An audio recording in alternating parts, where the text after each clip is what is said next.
Hello and welcome to Live Now, where we are building technology together.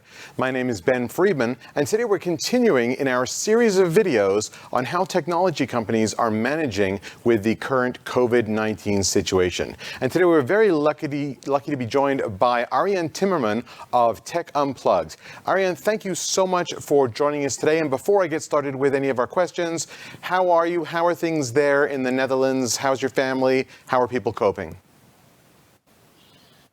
Thank you for having me that first. And yeah, we're doing okay. We've been in an intelligent lockdown, as the Dutch government is calling it, for almost 6 weeks now. And we're coping good. It's difficult. We needed to find new ways to do things. But I think most of the world will have the same problem. But yeah, we've been working remotely and teaching the kids, and a wife that works in a hospital for 2 days. We're doing good. That's good to hear. I know a lot of businesses have been affected, ours, yours as well. As you say, things like working remotely. How is business? How's the staff? Are they all coping well? And are your clients, do you have more clients than you used to? Have some of them gone away? Are they in lockdown mode as well? How does business look for you today? Yeah, so from the TECHunplugged side, we are with two. If you count Joep as well. Joep is from the Netherlands, same as me, and Max is from the Czech Republic. They are all good. They're all doing fine. They all have the same issues as probably I have, but you might have as well. Business is the same, but there is a little bit of difference in that we are a company that builds content online. And what we do is that normally we would go to events, and from the event side, we would record videos, talk to the customers, do interviews and all that kind of stuff. That completely stopped. There are no events anymore from that side. We needed to change what we were doing, and we're doing much more online. We're doing it together. We are creating online content. Things that were already running, like white papers, blog posts, and all that kind of stuff still goes on. Might even pick up a little because, like you already mentioned, companies are bound at home and still want to create content and make sure that potential customers know what they're doing. So from that perspective, we might even have a little bit more work than we did before, but the content part from events is completely gone. Indeed, yeah, it's similar to what we're experiencing over here. As you mentioned, a lot of companies have transitioned now to remote working. A lot of companies are not running it at 100% capacity. On the other hand, a lot of networking companies, and I know you write a lot about IT enterprise and networking companies, a lot of those companies are running at full speed right now, trying to sort of keep up with the extra stress and the extra demand being placed on a lot of corporate and IT enterprise networks right now. Have you changed any of your content creation? Is any of the content you're creating right now sort of COVID-19 specific, or have you written anything about what's going on right now? And tell me a bit about that. Yeah, sure. We started a new series in which we are doing with the three of us a meeting similar to this and talking about what is going on. Last time we talked a little bit more about certain topics that we had introductions to in the last couple of weeks. But we're actually going to do one after I've done this with you. And we're actually going to talk about COVID and what is going on, especially from a perspective where we stand. So what is going on the EMEA side? Is there a difference in what is going on in the Netherlands and what is going on in the Czech Republic? And how are companies coping with all of the problems that we see right now? So that's really something that a lot of companies are looking for and a lot of companies are talking about. It kind of depends on what kind of company that you're talking to. Some of the companies are, if you look at restaurants and that HoReCa and that kind of stuff is completely gone. Those companies, they are really struggling with what is going on. But other companies are called, in the Netherlands at least, they are called vital companies. They're vital to what's going on in the country, and they need to continue. And from that perspective, they are really looking at, okay, but what does it mean to be a vital company, and what have we done in the past, and what should we do and make sure that if a situation, God forbid, ever happens again, that we're better prepared than what we were right now.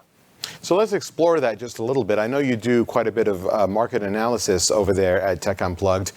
In your opinion, what sort of companies or what sort of technologies are going to benefit from this, or are vital and will actually expand? And which companies do you think are going to have the hardest time adapting? There's a couple of companies or at least certain topics that are really hot and will be hot for the next couple of years at least. Things like Zoom, Teams, making sure that you can collaborate with your company, but also with companies from outside, that you need to make sure that your company stays afloat.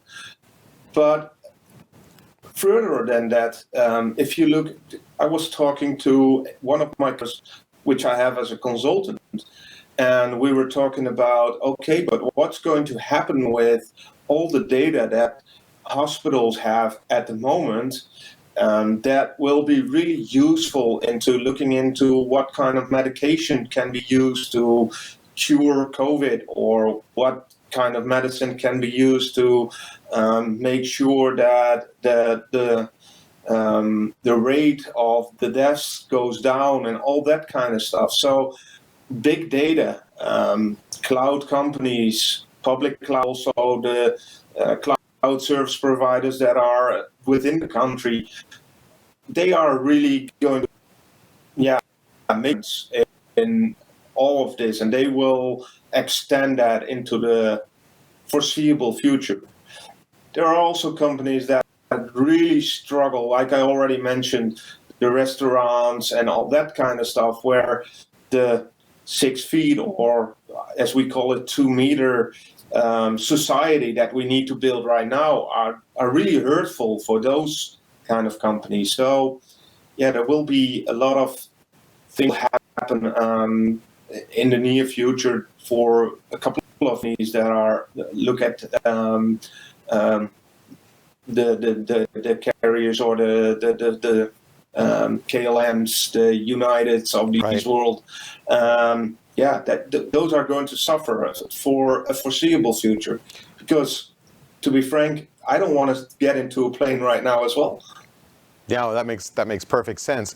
What about companies that put on conferences, like companies like Cisco and VMware and such, and then other companies that are sort of conference providers like Networld Interop, that sort of thing? I think you talk about restaurants and bars. I think once the panic is over, once the lockdown gets lifted, restaurants and bars that were able to, make it through will probably come back quite quickly, at least in some limited fashion. But I'm wondering about conferences. Obviously there was no Cisco Live this year. January is usually Cisco Live in Europe. I wonder if that will happen, or even in 2022. I wonder when the next big Cisco Live conference will be. What are your thoughts? As long as we don't get a vaccine, or at least it kind of depends, herd immunity or what I call it. whenever that kicks in and really comes to where we are certain that going to such events is safe, and for me that will take at least a year from now, and I think that until that time it will not happen. Cisco Live Barcelona and all stuff will not happen in Europe or in any part of the world, I guess. Right, I think right. they really need to look for doing things online. Indeed. I mean, I think you're right. That's definitely a smart thing to think of. You know, maybe take the things virtually, have virtual conferences. That's certainly something that we're being asked about all the time over here. So last question, Arjan. If people want to find out more about Tech Unplugged, about some of your writing, some of your content creation, where's the best place to go and what sort of resources do you have to offer people? So we've got our own YouTube channel. People can go there, which is just look for Tech Unplugged on YouTube. They can look at our website, TECHunplugged.io, and on Twitter as Tech_Unplugged as well. People can find us there. Fantastic. Arjan, thank you so much for your time today from Tech Unplugged. Please give my regards to everyone over there, but we are right now out of time for today's show. Thank you for watching us. This is part of an ongoing series that we're producing on how technology companies are managing in the current crisis situation with COVID-19. So please like and subscribe and come back and watch the other videos as well. In the meantime, I'm Ben Friedman. This is Live Now, where we are building technology together.